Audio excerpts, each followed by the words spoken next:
How to change app icon size on your iPhone. Let's get started. For that, first of all, long press on the blank screen, then tap on edit. Then search here, you want to go ahead and simply tap on customize.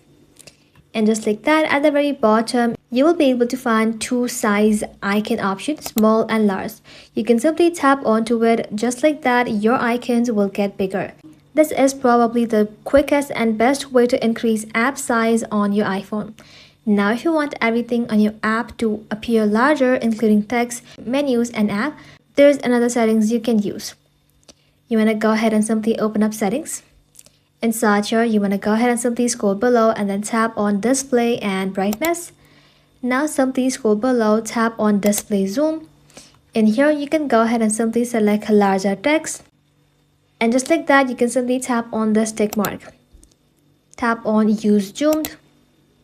And after that, head back, tap on text size.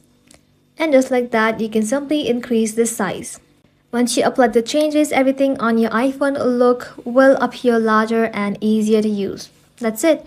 Thank you all for watching. If this video was helpful, consider subscribing to our channel and liking this video.